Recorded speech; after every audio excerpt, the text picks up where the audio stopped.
রাধে রাধে বন্ধুরা, কেমন আছো তোমরা সবাই? আশা করি সবাই ভালো আছো। হ্যাঁ বন্ধুরা, আমরা চলেছি আজ কলকাতার বুকে এক ঐতিহাসিক ঘটনায়। হ্যাঁ, এটাই সেই জায়গা যেখানে হচ্ছে কি 5 লক্ষ কণ্ঠে মানুষে আজ গীতা পাঠ করবে। তো আজকে আমরা ঢুকতেই আমাদেরকে একটা ব্যাগ ধরিয়ে দিয়েছিল, যেটা পুরো ফ্রিতেই ছিল। আর এই কাকিমা আমাদেরকে তিলক পরিয়ে দিচ্ছিল।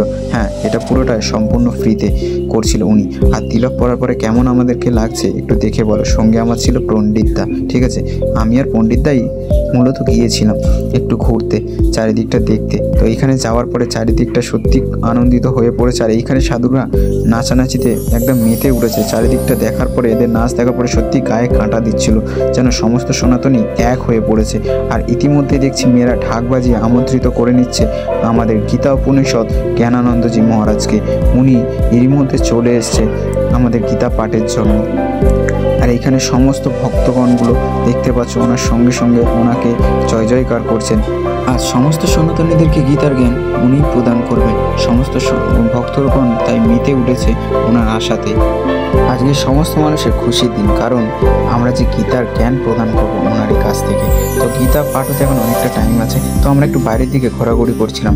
ইতিমধ্যেই দাদা আমাদের কাছে গীতা নিয়ে চলে এসেছিলেন বিক্রি করতে, কিন্তু আমরা নেবো না, অলরেডি রয়েছে আমাদের কাছে।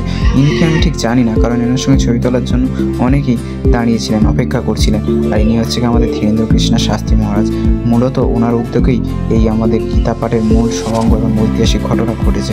লক্ষ লক্ষ মানুষ আসছে এই সমাঙ্গনে গীতার জ্ঞান উপলব্ধি করার জন্য, যেটা সত্যি খুবই ভালো লাগছিল। আর এই দেখো সুন্দর একটা পতাকা নিয়ে মানুষে আসছে, যেটা সত্যি দেখে খুব সুন্দর লাগছিল।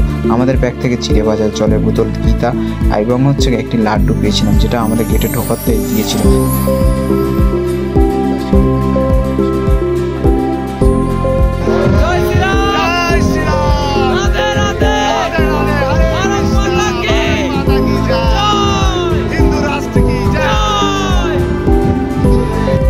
তো এখান থেকে হওয়ার পর আমরা এখন বাড়ির দিকে বেরিয়ে পড়েছি। আমাদেরকে বাড়ি যেতে হবে, আমাদের কাজ আছে।